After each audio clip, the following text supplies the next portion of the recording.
Little লিশু। তো তোমরা সবাই কেমন আছো? নিশ্চয়ই খুব ভালো আছো, আর আমি একটু বেশি ভালো আছি। কারণ বলছি, তার আগে তোমাদের সকলকে গুড মর্নিং। আমার স্নান টান সব কিছু হয়ে গেছে। তো দুটো কারণ আছে। একটা কারণ হলো আজকে তো শ্রাবণ মাসের প্রথম সোমবার, তো আমি বাবা ভোলেনাথের জন্য আজকে উপোস করছি। আর আরেকটা কারণ হলো আজকে আমার বেস্ট ফ্রেন্ডের সঙ্গে আমার দেখা হবে। তো দেখা করাটা মানে আসল কারণ না, অন্য একটা কাজের জন্য ও আসবে, আর আমিও এখান থেকে যাব বালুরঘাটে। তো আজকে সারাদিন কি হচ্ছে তোমাদের সাথে শেয়ার করব, তো তোমরা দেখতে থাকো। তো তারপর আমি ঠাকুর ঘরে চলে এলাম, আর গপু কিন্তু এখনও ঘুমোচ্ছে। তো ওকে তুলে নিয়ে ওকে স্নান করিয়ে দিলাম, আর আমার ঘরে যে বাবা ভোলানাথ আছে তাকেও আমি স্নান করিয়ে দিলাম।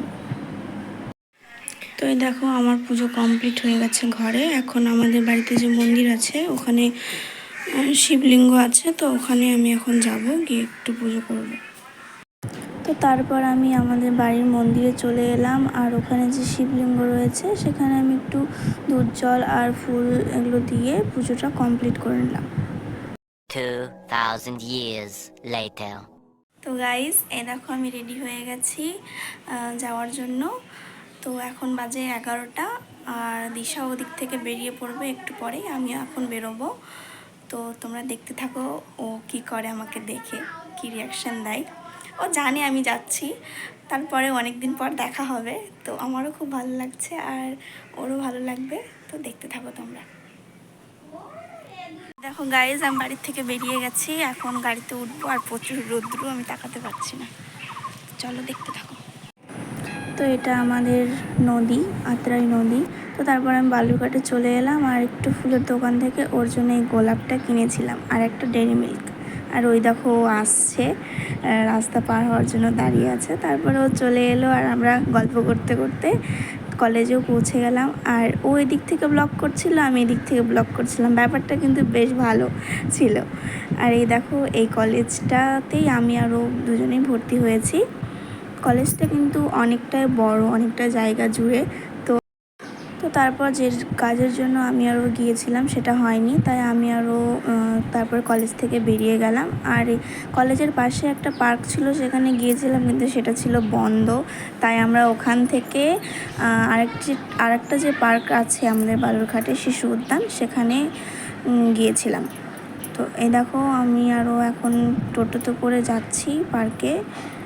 তো চলো যাওয়া যাক। আমি এদিক থেকে ব্লগ করছি, ও ওই দিক থেকে ব্লগ করছে। তো আমরা দুজনেই দুদিক থেকে ব্লগ করছিলাম, আর গাড়ির আওয়াজে কিছু শোনা যাচ্ছিল না। তো তারপরে আমরা চলে এলাম, এখন আমরা পার্কে চলে এলাম। চলো ভেতরে যাওয়া যাক।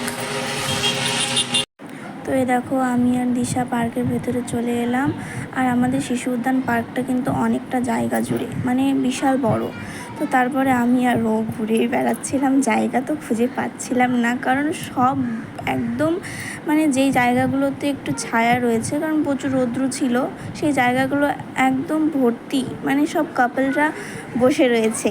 তো আমি আরও ঘুরেই বেড়াচ্ছি, কিন্তু একটাও বসার জায়গা পাইনি। মানে সব জায়গাগুলো ওরা একদম বুক করে রেখেছিল। ওদের মধ্যে আমি আর ওই ঘুরে বেড়াচ্ছি, একটা জায়গাও ফাঁকা নেই, সব শুধু কাপেলের ভিড়। কাপেলের মধ্যে আমরা চলে এসেছি, কি বলবো, মধ্যেখানে কাবাব মে হাড্ডি হো গয়া হাম।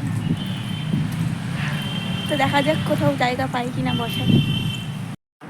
এই দেখো কি সুন্দর, তাই না? ওরা ঘাস খাচ্ছিল।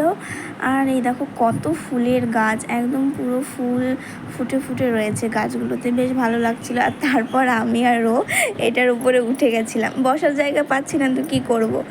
আর ও কিন্তু খুব মজা পাচ্ছিল, আর আমার না একটু ভয় লাগছিল, বলছিল কি যে জোরে দেবো নাকি। আমি বলছি না না, আমি পড়ে যাব বাবা, আমার দরকার নেই। আর আমার প্রচণ্ড ভয় লাগছিল, আর ও কিন্তু বেশ মজা করছিল।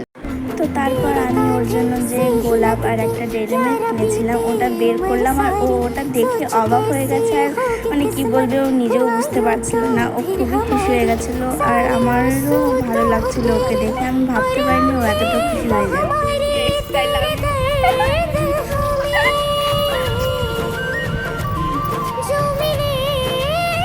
একটু ছবি তোলা আর একটা কি দুটো রিলস করেছি। তো হয়ে গেছে। ছবি অত ভালো তুলতে পারিনি, একা একা কী করে তুলবো, তুলে দেওয়ার মতো তো কেউ নেই, আমরা দুজন দুদিক থেকে ব্লগ করছি কি। তো আমরা এখন পার্ক থেকে বেরিয়ে যাব, কারণ অতিরিক্ত গরম আর এতটাই রৌদ্র আর থাকা যাচ্ছে না, শরীর ক্লান্ত হয়ে গেছে। তার মধ্যে আমি দিশা দুজনেই উপোসও রয়েছি, ওই জন্য আরও ভালো লাগছে না। তো বাড়ি যাওয়া যাক এখন, চলো। আমরা এখন বাড়ি চলে যাব। কি অবস্থা, কী করা যাবে, গরম রোদের মধ্যে আমরা ঘুরে বেড়াচ্ছিলাম, চোখগুলো বসে গেছে। কালো হয়ে গেছি দুজনেই। যাওয়া যাক, টাটা। তারপর আমি অটোতে উঠে পড়লাম, আর এই যে ওই বাসটাতে দিশা রয়েছে, তো আমি অটো থেকে একটু ভিডিও করে নিয়েছি। আর এই যে তারপর চলো বাড়ি যাওয়া যাক। বাড়ির উদ্দেশ্যে গাড়ি রওনা দিয়ে দিয়েছে। আর যেতে যেতে রাস্তায় মাঝখানে বৃষ্টি হচ্ছিল আর ঠান্ডা ঠান্ডা হাওয়া দিচ্ছিল, বেশ ভালো লাগছিল। তো গাইস, আমি বাড়ি চলে এসেছি। গরমের মধ্যে অবস্থা আমার একদম খারাপ হয়ে গেছে। দিশাও হয়তো এতক্ষণে বাড়ি চলে গেছে।